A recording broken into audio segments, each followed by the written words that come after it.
அவர்கள் வாசிக்கலாம். யோவான் 19ஆம் அதிகாரம் வசனங்கள் 25, 26, 27.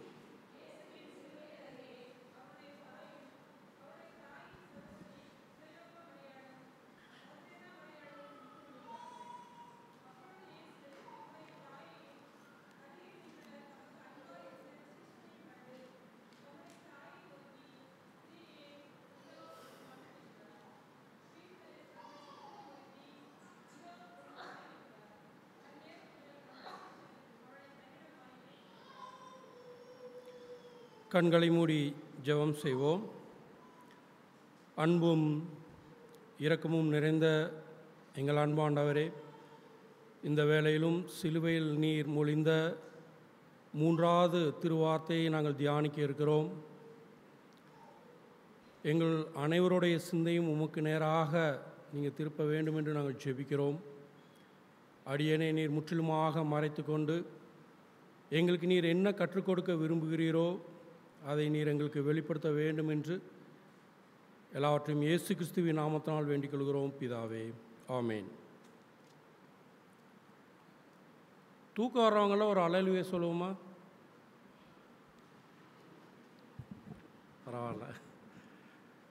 சரி, கொஞ்ச நேரம் நம்ம வேதத்தில் இயேசுவானவர் சிலுவையில் மொழிந்த அந்த 3வது வார்த்தை, அதை பற்றி நாம் சிந்திக்க இருக்கிறோம்.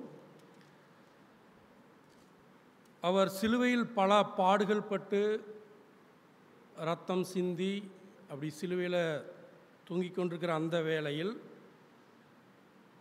அவர் தன்னுடைய பாடை பற்றியோ அல்லது தனக்கு இருக்கின்ற அந்த சரீர பிரகாரமான அந்த கஷ்டத்தை பற்றி அவர் உணராமல், இந்த உலகத்தில் அவர் தன்னுடைய ஓட்டத்தை முடிக்க இருக்கிறோம் என்பதை உணர்ந்தவராக, தன்னுடைய ஒரு பொறுப்பு உலகத்தில் அந்த மரியாளுக்கு மகனாக ஒரு பொறுப்பு, ஒரு கடமை பாக்கி இருக்கிறது என்பதை உணர்ந்தவராக, இனிமேல் நம்ம விண்ணுலகுக்கு சென்று விடுவோம், நமது தாயை பார்த்து கொள்ள ஒருத்தங்கிட்ட நம்ம ஒப்படைப்போம் என்று அந்த கடமையை உணர்ந்து, அந்த பொறுப்பை உணர்ந்து அவர் தனது தாயை பார்த்து சொல்கிறார், ஸ்திரீயே அதோ உன் மகன். அதே போல் சீசனை பார்த்து சொல்கிறார், அதோ உன் தாய் என்று. ஒருவேளை நம்ம சிந்தித்து பார்ப்போம், நம்மளுக்கு அந்த மாதிரி ஒரு கஷ்டமான சூழ்நிலை வருது அப்படின்னா, நம்ம பெற்றோர் அப்படி அங்கே நிற்கிறாங்க அப்படின்னா நம்ம என்ன நினைப்போம்? என்ன கேட்போம்? எப்படியாவது காப்பாற்றுங்க, எனக்கு வலிக்குது, எனக்கு என்னோடய ரத்தம் எல்லாம் சிந்தி எனக்கு உடம்புல ரொம்ப வலி அதிகமாக இருக்குது, எனக்கு ஏதாவது செய்யுங்க, அப்படி தான் நம்ம நாம இருந்தால் கேட்டிருப்போம்.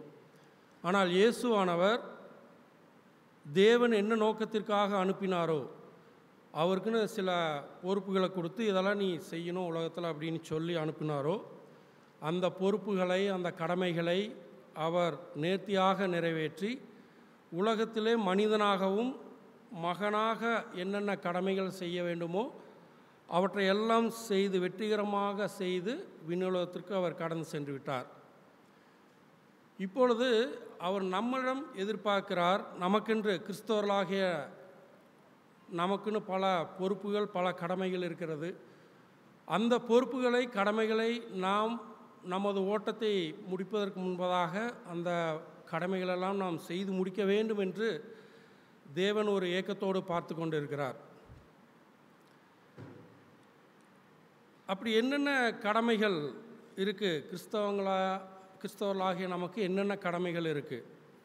நான் சிலவற்றை மட்டும் நான் சொல்கிறேன். கொஞ்சம் வசனங்கள் அதிகமாக இருக்குது, கொஞ்சம் ஸ்பீடாக வாசிப்போம். யாத்ராகமம் 20:12. இது 10 கட்டளைகள். அதில் ஒரு கட்டளை மட்டும் நான் சும்மா சொல்கிறேன்.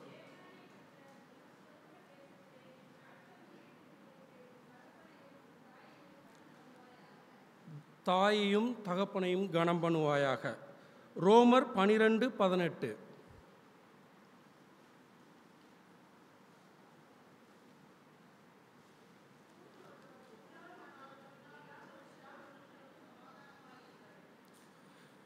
எல்லாருடனும் சமாதானமாயிருங்கள். எபிரேயர் 13:1.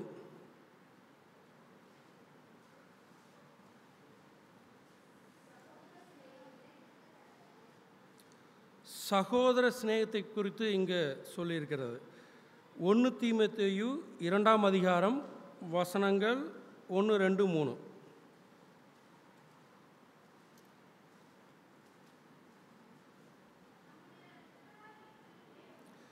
1 தீமோத்தேயு 2ஆம் அதிகாரம்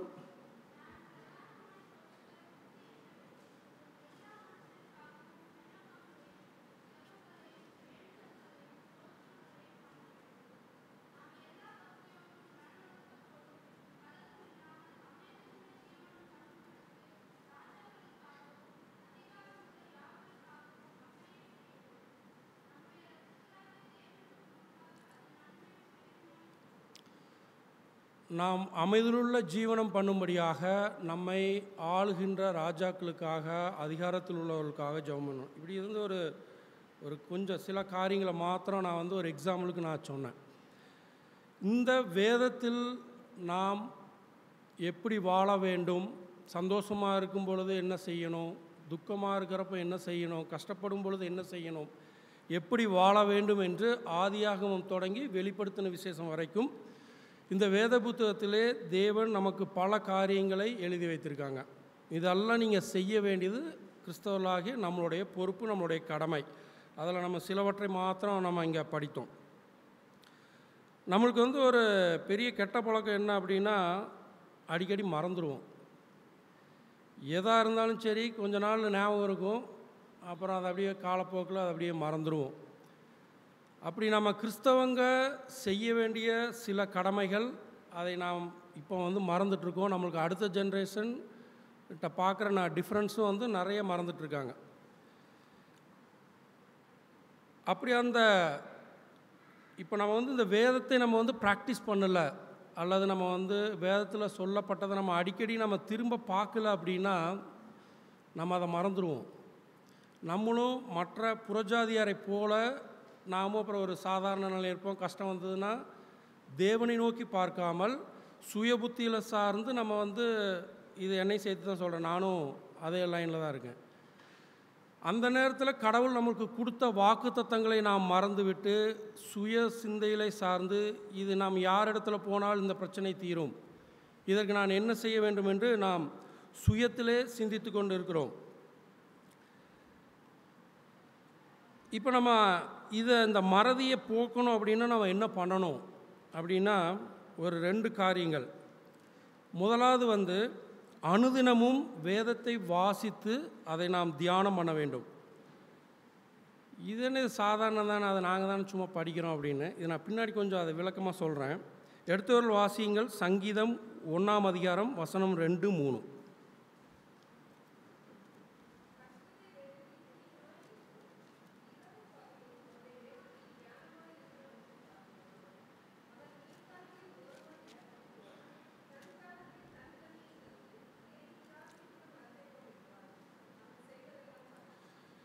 இப்போ இதில் தெளிவாக நம்ம வேதத்தில் வாசிக்கிறோம், நம்முடைய வேதத்தில் பிரியமாக இருக்கணும். பிரியமாக இருந்து இரவும் பகலும் அதை தியானித்து அப்படி இருக்கிறவன் பாக்கியவான், அவன் செய்வதெல்லாம் வாய்க்கும். இப்போ நம்மளுக்கு இப்போ பைபிள் படித்து நல்லா பக்தியாக இருந்தால் கஷ்டம் வராது அப்படிங்கிறது கிடையாது. எல்லாருக்கும் கஷ்டங்கள் பாடுகள் வரும். ஆனால் ஒரே ஒரு டிஃப்ரென்ஸ் என்ன அப்படின்னா, இது என்னோடய லைஃப்லையும் நான் உணர்ந்திருக்கேன். நம்ம எப்போல்லாம் கடவுள்கிட்ட ரொம்ப நெருங்கி நிற்கிறோமோ, எப்பொழுதெல்லாம் நல்லா பைபிள் படித்து நல்லா ப்ரேயர் லைஃப்பில் நல்லா ஸ்ட்ராங்காக இருக்கிறோமோ, என்ன பாடுகள் வந்தாலும் அதை கடந்து செல்ல ஒரு தேவ பலன் இருக்கும். என்ன தான் பாடு வந்தாலும் அதை நம்மளை ரொம்ப டிஸ்டர்ப் பண்ணாது. பாடுகள் இருக்கும், ஆனால் நம்ம தைரியமாக முன்னாடி நம்ம போவோம். அதுக்கு தான் இந்த வசனத்தில் நம்ம படித்தது போல் இரவும் பகலும் அதில் நம்ம தியானிக்கணும். பல வேளைகளில் நம்ம என்ன பண்ணுறோம் அப்படின்னா, வேதத்தை ஜஸ்ட்டு வாசிப்போம், சில நேரங்களில் மறந்து விடுகிறோம். இப்போ நைட்டு டயர்டாக இருக்குன்னா சரி ஜெபம் மட்டும் பண்ணிட்டு படுத்துருவோம் அப்படின்ட்டு, என்னையும் சேர்த்து தான் சொல்கிறேன். நம்ம அந்த மாதிரி பல வேளைகளிலே இதை நம்ம ஸ்கிப் பண்ணுறோம். நம்ம சாப்பிட்றதுக்கு ஸ்கிப் பண்ணுறதில்ல, ஆஃபீஸில் ஏதாவது கொடுத்த ஒர்க்கு நம்ம ஸ்கிப் பண்ணுறதில்ல. ஆனால் எதை செய்யணுமோ தேவன் நம்மளுக்கு சொல்லியிருக்காரு, இதை நீங்கள் ஃபாலோ பண்ணிங்கன்னா, ஏன்னா உலகத்தில் பாடுகள் இருக்கும். எனக்குள்ளே நீங்கள் கடைசி பரியந்தம் நிலைத்து நிற்கணும் அப்படின்னா நீங்கள் இதில் இருக்கிறத நீங்கள் ஃபாலோ பண்ணால் மாத்திரம்தான் நிலைத்து நிற்க முடியும். ஆனால் நம்ம அதை அடிக்கடி மறந்துடுறோம். அந்த மறக்கிறத நிறுத்தணும், இல்லை அதை மறக்காமல் இருக்கணும் அப்படின்னா நம்ம டெய்லியும் இதை வந்து ப்ராக்டிஸ் பண்ணணும். ஒரு சின்னது இப்போ ஐபிஎல் நடந்துட்டுருக்கனால அதில் இருக்கிற ஒரு சின்ன சம்பவத்தை மாத்திரம் சொல்கிறேன். ஒரு ஃபேமஸான கிரிக்கெட் பிளேயர், ஓகே, அவங்க வந்து இப்போ ரீசெண்டாக வந்து ஒரு பெரிய ஆக்சிடெண்ட்டில் அவங்களுக்கு வந்து ரொம்ப பெரிய ஆக்சிடெண்ட் ஆச்சு. அதனால் விளையாடவே முடியாது அப்படிங்கிற ஒரு சூழல். ஆனாலும் அவர் வந்து ரெக்கவரி அப்படி அவர் வந்து ரெக்கவரி ஆனதுக்கு பின்னாடி அவர் இது பண்ணது என்னென்னா, உடனே வந்து டீமில் எடுத்துக்க மாட்டாங்க. கரெக்டாக அவர் வந்து கடுமையான ப்ராக்டிஸ், அதை வந்து அந்த பயிற்சி, அதை வந்து டெய்லியும் வந்து எவ்வளோக்கு எவ்வளோ ஹார்ட் ஒர்க் பண்ணி பயிற்சி பண்ணுமோ அந்த அளவுக்கு பண்ணி இப்போ நடக்கிற ஐபிஎல்லில் வந்து அவர் பார்ட்டிசிபேட் பண்ணுற அளவுக்கு அவர் வந்திருக்கார். நான் இதை எதுக்கு சொல்கிறேன் அப்படின்னா, இதை புரியறதுக்கு வேண்டி நான் அதை சொன்னேன்.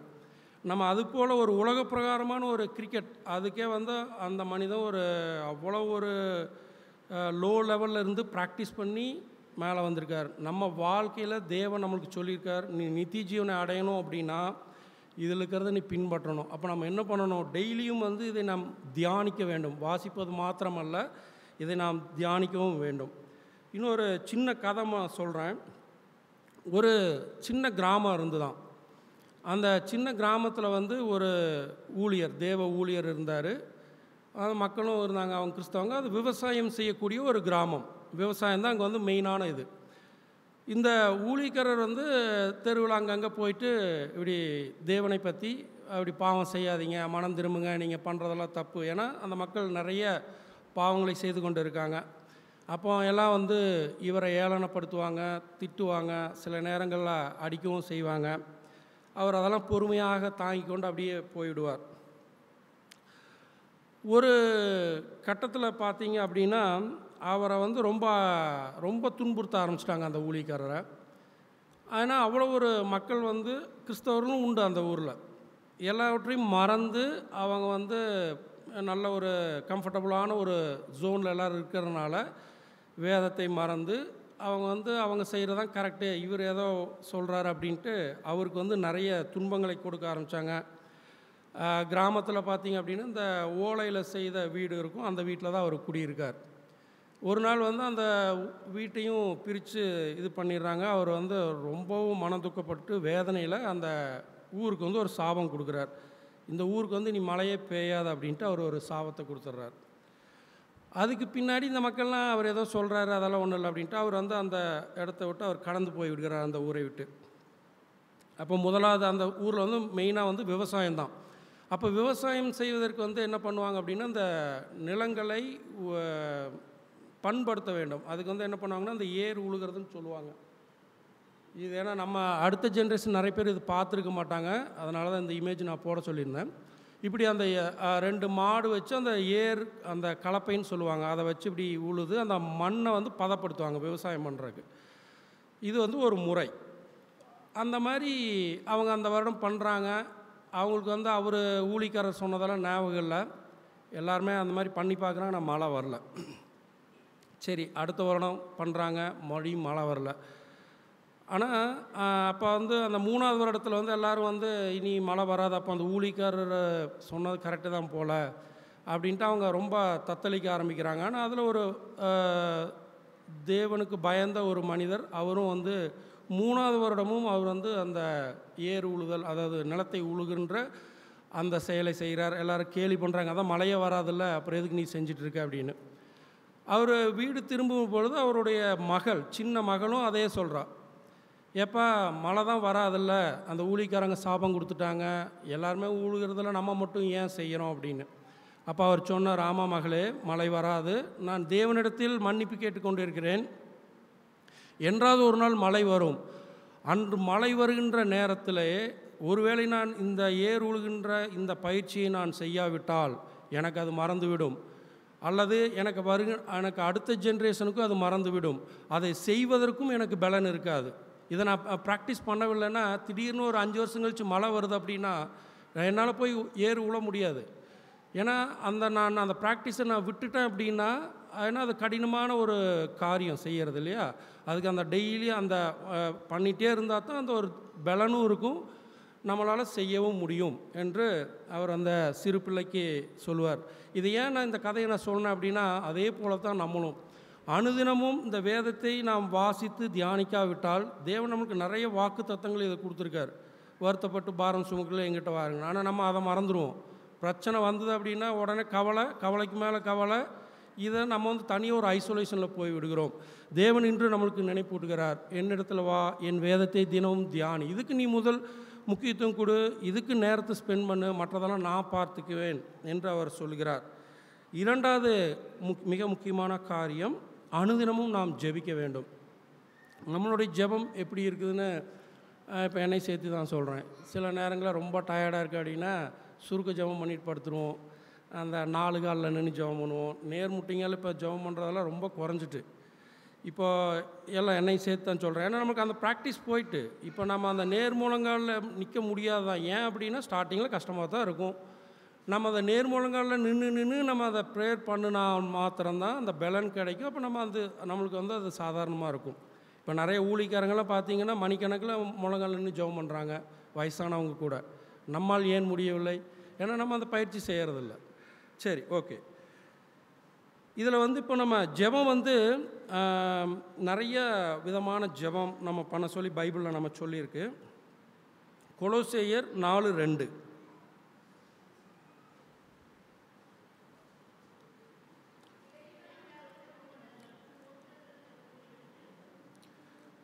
இதே தான் 1 தெசலோனிக்கர் 5:17 சொல்லியிருக்கோம். இடைவிடாமல் ஜெபம் பண்ணுங்கள். ஜெபம் பண்ணுறது அப்படின்னா நம்ம என்ன பண்ணுறோம் அப்படின்னா ஜஸ்ட்டு அந்த நைட்டு தூங்குறப்ப ஜெபம் பண்ணுறது அல்லது காலையில் எழுந்திரிக்க ஜெபம் பண்ணுறது அப்படி இல்லை. நம்ம கண்ணை முழிச்சிட்டு இப்போ நம்ம பைக்கில் போயிட்டுருக்கிறப்போ நம்ம ஜெபம் பண்ணலாம், கார் ட்ரைவ் பண்ணிகிட்டு இருக்கிறப்போ மனசுக்குள்ளே ஜெபம் பண்ணலாம். தேவனோடு பேசுவது தான் நம்ம ஜெபம். ஸோ நம்மளுக்கு எப்போல்லாம் டைம் கிடைக்குதோ, ஆஃபீஸில் இருக்கிறப்போ சரி, ஆஃபீஸில் இப்போ ஏதோ ஒரு நெருக்கம் வருகிறது என்றால் அந்த ஒரு பர்டிகுலர் மொமெண்ட்டில் நம்ம ஜஸ்ட் ஒரு கண்ணை திறந்துகிட்டே இருக்கலாம். நம்ம மனசுக்குள்ளே ப்ரேயர் பண்ணும்பொழுது கண்டிப்பாக அதுக்கு உண்டான பலன் உண்டு. இதை நான் அனுபவிச்சிருக்கேன். ஸோ இடைவிடாமல் நாம் ஜெபம் பண்ண வேண்டும். எபேசியர் 6:18.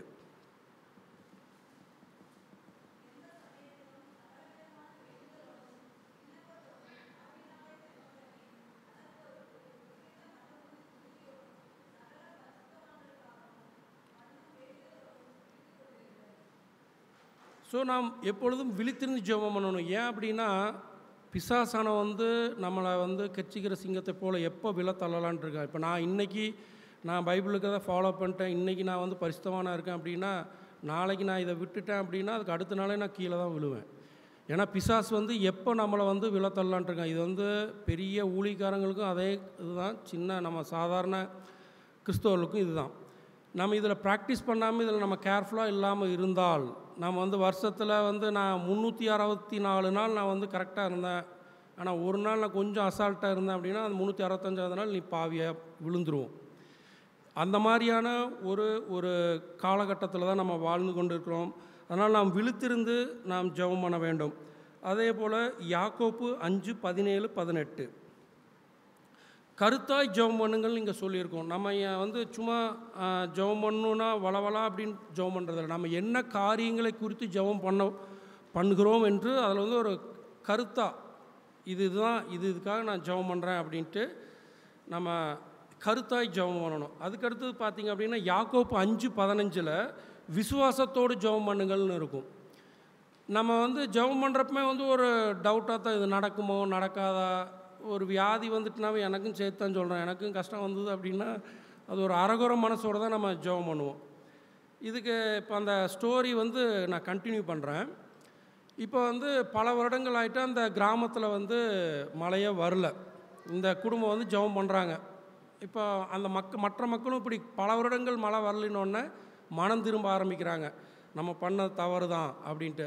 அப்போ எல்லோரும் சேர்ந்து என்ன பண்ணுறாங்க அப்படின்னா, சரி ஊரோட சென்டரில் எல்லா மக்களும் வாங்க, நம்ம ஃபாஸ்டிங் இருந்து நம்ம ஜெபம் பண்ணுவோம், ஜெபம் பண்ணி மழைக்காக நம்ம ஜெபம் பண்ணுவோம் அப்படின்ட்டு. அப்போ எல்லோரும் வராங்க.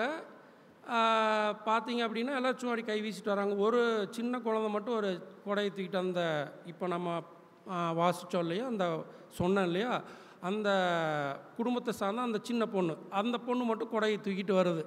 அப்போ எல்லாம் சிரிக்கிறாங்க, ஏன் மழையே வரல, அப்புறம் நீ எதுக்குமா கொடையை தூக்கிட்டு வர அப்படின்ட்டு. அப்போ அந்த பொண்ணு சொல்லிச்சான், நம்ம தான் ஜெபம் பண்ணதுக்கு பின்னாடி மழை வந்துட போகுது, அப்போ மழையில் நனைஞ்சிட்டு வர்றோன்னா அப்போ குடை வேணுமில்ல அப்படின்னு. ஸோ அந்த விசுவாசம் நமக்கு வேண்டும். நாம் ஜெபிக்கும் பொழுது, விசுவாசத்தோடு ஜெபிக்கும் பொழுது கட்டாயம் அதுக்கு பதில் உண்டு. நம்ம ஏனோ தானோ நம்ம ஜெபிக்காமல், நம்ம எதுக்காக நம்ம ஜெபிக்கிறோமோ அது கடவுள் கண்டிப்பாக நம்மளுக்கு செய்வார் என்று விசுவாசத்தோடு ஜெபிக்கும் பொழுது நம்மளுடைய ஜெபத்திற்கு பதில் கட்டாயம் வரும். சரி, இவன் என்ன சும்மா வேதம் வாசிக்கணும், ஜெபம் பண்ணணும், அதை நாங்கள் டெய்லியும் பண்ணுறோமே அப்படின்னு. இப்போ இது இந்த மாதிரி நினைக்கிறவங்களுக்கு வேண்டி நான் கொஞ்சம் எக்ஸ்ப்ளனேஷன் தரணுன்ட்டு சொல்கிறேன். இப்போ நம்ம ஸ்கூலில் பார்த்திங்க அப்படின்னா ப்ரைமரி இருக்கும், அதுக்கு அடுத்தது அந்த ஜூனியர், அப்புறம் அதாவது ஹையர் செகண்டரின்னு வரும், அப்புறம் ஜூனியர் காலேஜுன்னு இருக்கும், அப்புறம் காலேஜில் போயிட்டு கிராஜுவேட் பண்ணுவோம், போஸ்ட் கிராஜுவேட், அப்புறம் அதுக்கு பின்னாடி டாக்டரேட், அப்புறம் டபுள் டாக்டரேட், இப்படியெல்லாம் இருக்குது, ஸ்டேஜஸ் இருக்குது இல்லையா? அதே மாதிரி தான் இப்போ நம்ம பைபிள் படிக்கிறதும் ஜெபம் பண்ணுறதும் நம்ம எங்கே இருக்கிறோம். இப்போ நிறைய பேர் பார்த்திங்க அப்படின்னா பைபிளே படிக்கிறதே இல்லை. சொந்த பைபிள் நம்ம கிறிஸ்தவங்கிட்ட நிறைய பேர்கிட்ட இருக்குதாங்கிறது தெரில. அப்படி இருந்தாலும் எத்தனை பேர் நம்ம படிக்கிறோம் டெய்லி அப்படிங்கிறது பார்த்திங்கன்னா அதுவும் ஒரு கொஷின் மார்க். இப்போ நான் டெய்லியும் படிக்கிறேன் அப்படின்னா ஒரு வசனம் மட்டும் படிச்சுட்டு அவசர அவசரமாக படிச்சுட்டு போகிறேன். அல்லது சிலர் சரி ஒரு அதிகாரம் படிக்க சொல்லியிருக்காங்க, நான் படிச்சுட்டு நான் போகிறேன். அதுக்கடுத்து சிலர் பார்த்தா அப்படின்னா படிப்பாங்க, அதை கொஞ்சம் தியானிக்கணும் அப்படின்னு நினைப்பாங்க. இந்த மாதிரி இதுலேயும் நம்ம பைபிள் படிக்கிற ஜெபமும் அதே மாதிரி தான். ஜஸ்ட் நான் வாரேன், அப்பா அம்மா சொல்கிறாங்க, நான் ஜெபம் பண்ணுறேன், அதுக்காக ஒரு நிமிஷம் நான் ஜெபம் பண்ணிட்டு போகிறேன். அப்புறம் அவசர அவசரமாக ஏதோ ஒன்று சொல்கிறோம், இப்போ ஜெபம் பண்ணுறோன்ட்டு ஓடுறோம். இல்லை சிலர் சரி சொல்லிட்டாங்க, நான் அதுக்காக நான் ஒரு 5 மினிட்ஸ் ஜெபம் பண்ணுறோம். ஆனால் ஜெபம் என்பது தேவன் நம்மளுடைய தேவைக்காக மாத்திரங்கிறது ஜெபம் கிடையாது. இப்போ நம்ம நண்பர்கள், நம்ம ரிலேஷனில் யாராவது கஷ்டப்படுறாங்கன்னு நம்மளுக்கு கண்டிப்பாக தெரியுது அப்படின்னா அது ஏன் அந்த செய்தி நம்மளுக்கு கடவுள் கொண்டு வரார் அப்படின்னா அவங்களுக்காக நம்ம ஜெபம் பண்ண வேண்டும் என்பது தான். அந்த மாதிரி ஜெபிக்கிறது என்பது என்னென்னா, நம்ம உண்மையாலுமே எல்லா காரியத்துக்காக ஜெபம் பண்ணால் மணிக்கணக்கில் ஜெபம் பண்ணலாம். ஏன்னா நம்ம சுற்றி நடக்கிற அவ்வளோ காரியங்கள் நம்ம ரொம்ப அசால்ட்டாக எடுத்துகிட்டு இருக்கோம். ஏன்னா நான் இன்றைக்கி கம்ஃபர்டபுளான ஜோனில் இருக்கேன், இன்றைக்கி எனக்கு ஓகே, எனக்கு பிரச்சனை இல்லை. எங்கேயோ வெட்டு குத்து நடக்குது, எங்கேயோ சர்ச் இடிக்கப்படுது, நான் இங்கே கம்ஃபர்ட் ஜோனில் இருக்கேன், அதனால் அதை பற்றி நான் கவலையற்றவனாக இருக்கிறேன். ஆனால் நாம் ஜெபிக்கலைன்னா அந்த நிலமை நாளைக்கு, இன்றைக்கி இல்லைன்னா இன்னொரு நாள் கண்டிப்பாக நமக்கும் அதே நிலமை தான். அதனால் நாம் ஜெபிக்க வேண்டும். ஸோ இந்த மாதிரி நான் சொன்ன மாதிரி ப்ரைமரியிலேருந்து டாக்டரேட் வரைக்கும் எப்படி எஜுகேஷன் சிஸ்டத்தில் இருக்கணுமோ அதே மாதிரி தான் நம்மளும் இந்த வேதம் வாசிக்கிற ஜெபம் பண்ணுற இதுலேயும் நம்ம ப்ரைமரியில் இருக்கலாம். சும்மா ஜஸ்ட்டு ஒரு கிறிஸ்தவங்க அதுக்காக நான் படிக்கிறேன், அதுக்காக ஜெபம் பண்ணுறேன். அல்லது சிலர் உண்மையாலுமே நல்ல வேதத்தை வாசித்து அதை தியானித்து அதேமாதிரி மற்றவர்களுக்காக பாரப்பட்டு ஜெபித்து தேசத்திற்காக, நம்ம எலெக்ஷனெல்லாம் நடக்க அதுக்காக, இந்த மாதிரி நிறைய பேர் ஜெபம் பண்ணுறாங்க அழுது. ஸோ இதில் நம்ம எங்கே இருக்கிறோம் அப்படின்னு சிந்திக்க பார்க்கணும். சிந்தித்து பார்த்து, இப்போ நான் என்னை சேர்த்து தான் சொல்கிறேன், நான் இதை தியானிக்கிறப்ப அதான் நினச்சேன், நான் எங்கே இருக்கேன்னு நான் பார்த்தேன். ஓகே, இதை நான் கரெக்ட் பண்ணிக்கணும் அப்படின்னு எனக்கு இதை நான் தியானிக்கிறப்ப தான் எனக்கும் தோணுது. நாமளும் அந்த மாதிரி முயற்சி செய்வோம். கடைசியாக பார்த்திங்க அப்படின்னா மார்க் 16:15 அதில் பார்த்திங்கன்னா நானே சொல்கிறேன், உலகமெங்கும் போய் சர்வ சிருஷ்டிக்கும் சுவிசேஷத்தை பிரசங்கிங்கள் அப்படின்னு இருக்குது. இது கிறிஸ்தவர்களாகிய நமக்கு கொடுக்கப்பட்ட ஒரு உன்னத அழைப்பு, அது ஒரு பெரிய பொறுப்பு. அப்போ நான் ஃபுல் டைமாக ஊழியம் பண்ணணுமா அப்படின்னா, கடவுள் அந்த தாளந்தை கொடுத்துருக்கார், இல்லை அந்த அழைப்பை கொடுத்துருக்காருன்னா போய்த்தான் ஆகணும். கடவுள் ஒவ்வொருத்தருக்கும் ஒவ்வொரு தாளந்தை கொடுத்துருக்காங்க. அந்த தாளந்துகளை மண்ணிற்குள் போட்டு புதைத்து வைக்கிறவர்களை போல் அல்லாமல் தேவ மகிமைக்கென்று அதை 100 மடங்காக அதை தேவனுக்காக நம்ம பயன்படுத்தணும். இப்போ நம்ம நிறைய சோசியல் மீடியாஸில் நம்ம எப்போ பார்த்தாலும் மொபைல் கைமாத்திரம், என்னை சேர்த்து தான் சொல்கிறேன், ஃபேஸ்புக்கில் இருக்கும், வாட்ஸ்அப்பில் இருக்கும், இன்ஸ்டாகிராம் என்னென்னமோ இருக்கும். அதுலேயும் நம்ம சுவிசேஷத்தை சொல்லலாம். நம்ம பகிர்கின்ற ஒரு வார்த்தை, வசனம் ஸ்டேட்டஸில் வைக்கிறோம், அல்லது நம்ம டிபியில் வைக்கிறோம், இல்லை ஏதாவது ஒரு ஃபேஸ்புக்கில் ஷேர் பண்ணுறீங்க அப்படின்னா, நீங்கள் ஜெபத்தோடு அதை ஷேர் பண்ணிங்க அப்படின்னா கடவுள் அந்த வசனத்தை கொண்டு அதை கொண்டு யாரையாவது ஒருத்தவங்களை சந்திப்பாங்க. அதுவும் ஒரு ஊழியம்தான். நம்ம ஃபுல் டைமாக போய் பண்ணால் தான் அப்படிங்கிறது இல்லை. அதேமாதிரி நீ முழங்கால் போட்டு ஜெபம் பண்ணுங்கள். நம்ம இருக்கிற அப்பார்ட்மெண்ட்டில் இருக்கிறவங்க சந்திக்கப்படணும், என் கூட வேலை செய்கிறவங்க சந்திக்கப்படணும். அவங்க கண்கள் குருடாக்கப்பட்டிருக்கிறது, பிசாசானவன் அவள் கண்களை குருடாக்கி வைத்திருக்கிறான். அவள்கிட்ட என்ன தான் பேசினாலும், இப்போ என் கூட வேலை செய்கிறவங்களாம் ஐஐடியில் படித்தவங்கலாம் இருக்காங்க, என்ன தான் போய் சொன்னாலும் அவன் அதை கேட்குற மனநிலையில் இல்லை. அவன் வந்து அதை தான் பெருசுன்னு பேசுகிறாங்க. அந்த மாதிரியான ஒரு இதில் இருக்கிறப்ப வந்து நம்ம அவளுக்காக ஜெபிப்பது நமது கடமை. தேவன் அவள் உள்ளத்தில் கிரியை செய்வார் கண்டிப்பாக நம்ம ஜெபிக்கும் பொழுது. இந்த மாதிரி பல விதங்களிலே நாம் வந்து நம்மளுக்கு வந்து இந்த அன்பு கிடச்சிருக்கு. நம்ம தேவன் நம்மளை தெரிந்து கொண்டு இருக்கிறார், பிரித்தெடுத்திருக்கிறார். அது ஒரு நோக்கத்தோடு தான் இங்கே பூனேலையும் கொண்டு வந்து வச்சுருக்காங்க. ஒருவேளை நான் சம்பாதிக்கிறதுக்குன்னு நம்ம நினச்சி கொண்டு இருக்கலாம், அல்லது நான் வந்து இங்கே பிஸ்னஸ் பண்ணுறதுக்கு வேண்டி நான் வந்திருக்கலாம் அப்படின்னு நம்ம நினைக்கலாம். ஆனால் தேவன் ஒரு நோக்கத்தை, ஏன்னா பாருங்கள், தமிழ்நாட்டில் எங்கேயோ இருந்தோம், அங்கே நல்லா ட்ரெயின் பண்ணி கொண்டு வந்து இங்கே வச்சுருக்காங்க. ஏன்னா இங்கே வந்து ரொம்ப ட்ரை, இங்கே வந்து நம்மளை மாதிரியான ஆளுகளே தடுமாறக்கூடிய ஒரு சூழ்நிலையான அப்படி தான் இருக்கும் இங்கே. அன்றைக்கி ஒரு நம்ம சேலம் மினிஸ்ட்ரியிலேருந்து சொல்கிறப்ப அவங்க சொன்னது, பூனேவும் மும்பையும் வந்து சோதம் குமரை போல் 2 பட்டணம், அந்த மாதிரியான ஒரு பட்டணத்தில் தான் நம்ம இருந்துகிட்ருக்கோம். நம்மளே தடுமாறுகிறோம்.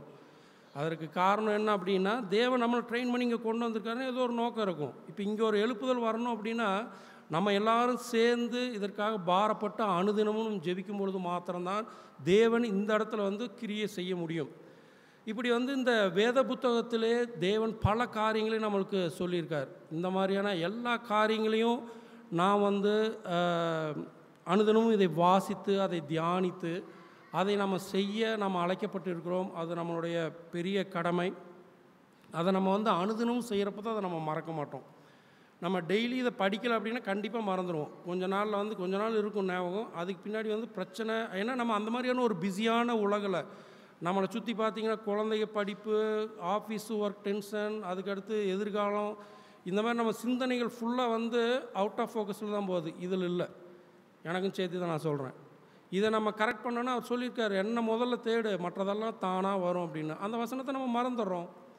அதனால் நம்ம அனுதின வேத வாசிப்பு கடைசி பெரியும் அவர்களுக்குள்ளே நிலைத்து நிற்கணும் அப்படின்னா நம்ம டெய்லியும் சும்மா ஜஸ்ட்டு வாசிச்சுட்டு போகாமல், ஜஸ்ட்டு நம்ம ஒரு 5 மினிட்ஸ் ஜெபம் பண்ணிட்டு போகாமல் அதை உணர்ந்தவர்களாக, இன்றிலிருந்து நம்ம கூட ஒரு பிளானர் மாதிரி கூட நம்ம போடலாம். எத்தனையோ இதுக்கு பிளான் பண்ணுறோம், மந்த்லி எக்ஸ்பென்ஸுக்கு பண்ணுறோம், அல்லது ஷெட்யூல் ஆஃபீஸில் ஷெட்யூல் பண்ணுறோம், எத்தனையோ பண்ணுறோம். நம்ம வந்து இந்த வேத வாசிப்புக்கும் இதுக்கும் வந்து கொஞ்சம் கவனம் செலுத்தி அதுக்கு ஒரு பிளானர் போடலாம். நான் இன்றைக்கி நான் வேதம் வாசித்தேன், நான் ஜெபம் பண்ணேன், நான் டிக் பண்ணலாம் நம்ம. ஸோ அந்த மாதிரி கூட நம்ம இன்ட்ரடியூஸ் பண்ணலாம்.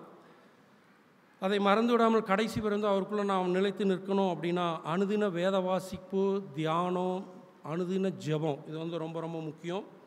நாம் தேவ பலத்தோடும் அவரோட கிருபையோடும், ஏன்னா இது வந்து நம்ம சுய பலத்தில் நம்மளால் செய்ய முடியாது. ஏன்னா நம்ம ஒரு நாள் செய்வோம், ஒரு வாரம் செய்வோம், 2 வாரம் செய்வோம். அதுக்கு பின்னாடி தேவ பலனும் கிருபையும் இல்லை என்றால் நாம் நிலைத்து நிற்கவும் முடியாது, இதை செய்யவும் முடியாது. நாம் அந்தபடியாக தேவ பலத்தோடும் அவரோட கிருபையோடும் இந்தபடி நாம் தேவனுடைய திட்டங்களை, அவருடைய நமக்கு கொடுத்த பொறுப்புகளை, கடமைகளை நாம் வெற்றியோடு முடித்து இந்த உலக ஓட்டத்தை முடிக்க நாம் முயற்சி செய்வோம். ஆமென்.